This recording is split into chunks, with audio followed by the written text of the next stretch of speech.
We've got brand new video just into our newsroom this morning. The fire happened around 4 o'clock this morning at the Agape Senior Assisted Living Facility on Highway 378. Emergency planners say it's never too early to get ready. ABC 15's Amanda Kins. Happening today, Robeson County Police will investigate what caused a fire at a motel in the Rolling community. The fire started last night at the old motel on Highway 301. Gave us a magic kit, and we said we were going to do a little showdown. So I've been practicing. All right, Carl, Michael, listen up. We're going to try out your magic. That's right, Carl. I'm coming for you. I'm coming for that job. I'm going to do some illusions tomorrow morning.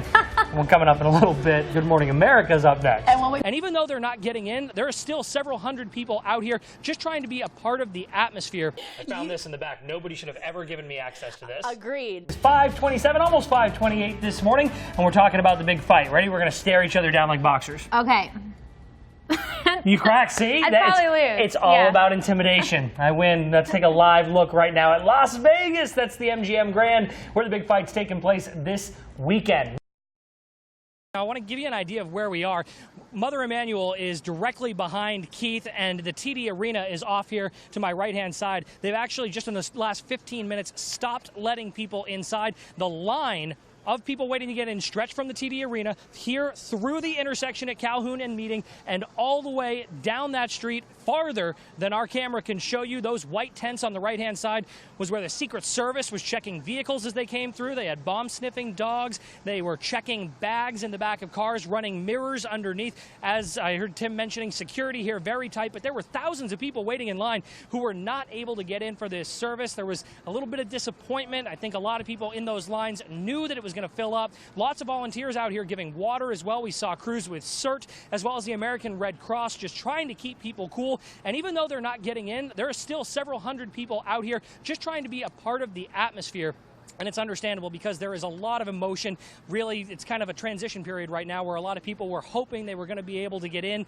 Now, a bit of disappointment, but also still remembering why they're here today to honor Senator Clementa Pinckney. Right now, Myrtle Beach police are on scene of a deadly shooting on Ocean Boulevard. It's at the Wave Rider Resort. It happened early this morning around 2:30.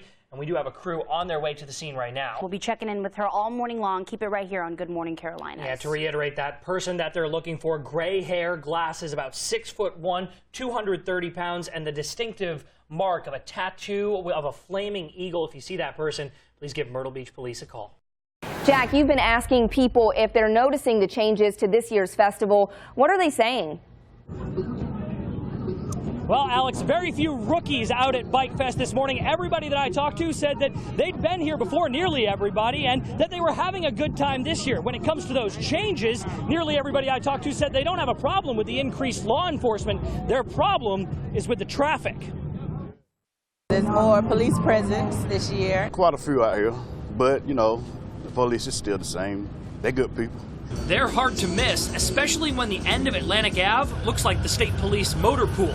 As the streets slowly filled this morning, nearly everyone we spoke with was okay with the show of force. I think it's a good thing because everybody needs safety, regardless. Do you feel safer because they're here? Yes, I do. Much safer than last year. Michael Lane has been coming to bike festivals on the Grand Strand since the 70s and says this year he feels lumped in with the small group of criminals who caused problems last year. When you have an incident like that, you should single out the individuals what do it. You know, you can't condemn everybody for one wrong action. While many didn't mind the police presence, few were fans of the new traffic patterns and barricades in Myrtle Beach. And the police is not that bad, you know. The barricade stuff should be moved away, but hey, we got to comply with the rules and regulations. The response is great. I think it was a good thing because it was needed for what happened last year. But the traffic at night, I noticed it's been a bigger problem. Years past, it was more open. Now I come to Bike Fest, it's like everybody want to confine us. Will you keep coming back? Why should I come back when you don't want me here?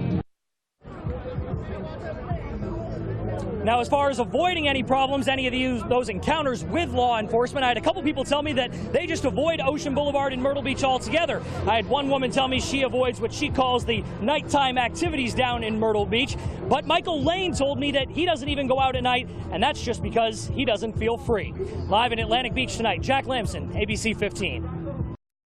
In our top story tonight, ABC 15's Jack Lamson has a look at how the meeting spiraled into confusion and disappointment for county leaders. Mr. Silverman, before you bring Mr. Pazek on, I think you need to clean your house.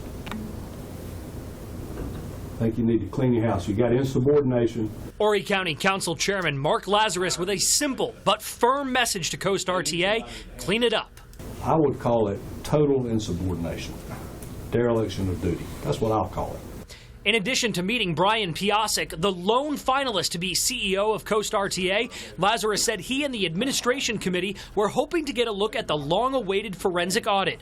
What they got was disappointment. It's a fact-finding document only. It is not a forensic audit or an audit of any type. Coast RTA said they worked with county staff to determine what went into the report. I think all along we thought it was a matter of semantics, especially in working hand in hand with Ms. Wright, who's no longer employed with the county. So given the fact that we have the history of the communication, we'll be looking at that. But Lazarus says there was no room for interpretation. Absolutely not. There was no miscommunication? There is no miscommunication. We have been crystal clear. That you wanted a financial audit? Absolutely. Despite what Lazarus said was a tough situation for Piasek, he motioned for the board to move forward with his hiring. All those in favor? Aye. All opposed? Ayes have it, so ordered. Thank you. Good luck, sir. In Conway, Jack Lamson, ABC 15.